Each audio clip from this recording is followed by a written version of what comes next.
gentlemen, welcome to the winter tour with a beautiful boat Angantyr. My name is Madeleine, I am your tour guide. With me today we have our captain Andreas and our decksman Joakim. Before we get started, in the middle of the first floor you find the bar and the cafeteria open for business, just ring the bell for service. You also find a restroom further up on the first floor if you're looking for them. Also please keep in mind this is a non-smoking tour at all times. With that said, let's get cracking. On the right side we have Gamla Stan, or the Old Town, the very heart of Stockholm and where the city was founded in the middle of the 13th century. We are coming back to the Royal Palace at the end, I promise. This city was founded as a place where tolls were collected for those going inland up to the Lake Mälar region and then out to the Baltic Sea, and it was a very lucrative practice. It became the capital in the 14th century.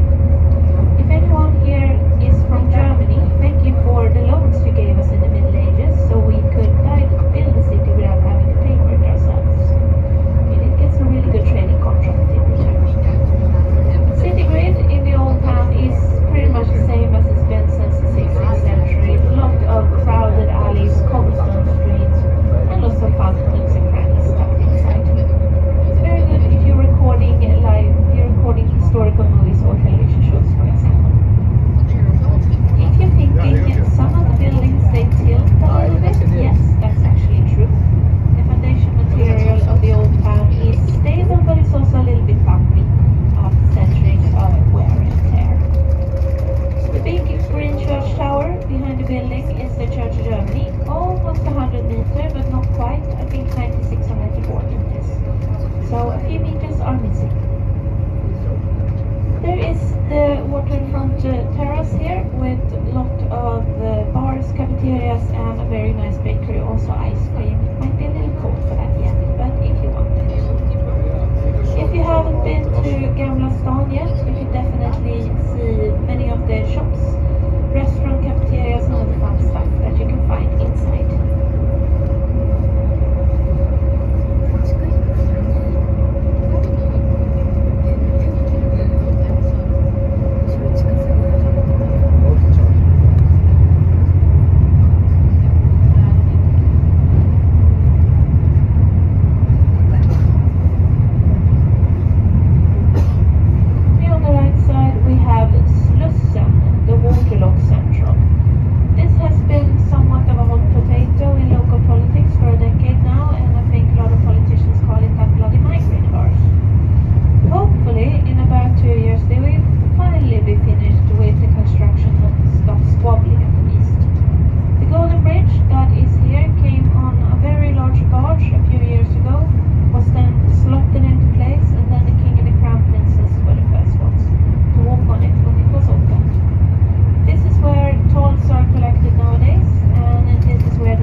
the alcohol into the city.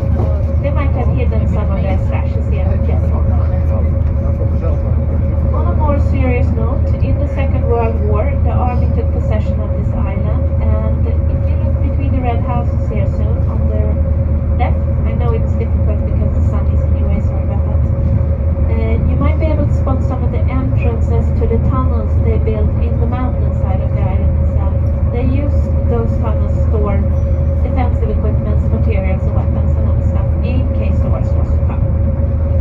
Fortunately, nothing happened, and today these tunnels are, from what I've heard, used to store barrels of Macmillan whiskey in them. I think the booze band is one actually. Here we have the winter lights.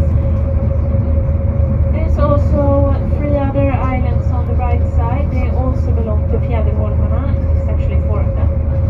2 of them are bird sanctuaries. The other one is in private ownership. The one that is open to the public in the summer is the big one on the left.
amusement park of Gröna Lund.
extensive gift shop and play areas for the kids as well. You can take the trolley to both of these museums, and yeah.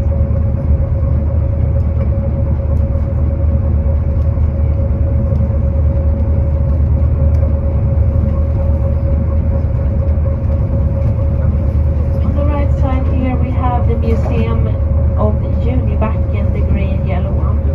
And this one I would recommend maybe for the smaller visitors on the boat, to be honest. This is Astrid Lindgren's storybook world coming to life. Here you can meet Pippi Longstocking and all of our friends. If you have kids or grandkids, why not take them on a fairy tale train ride where you can still hear the author's own voice doing the narration. She died about 20 years ago. Just a little warning to you, there may or may not be a scary dragon lurking somewhere inside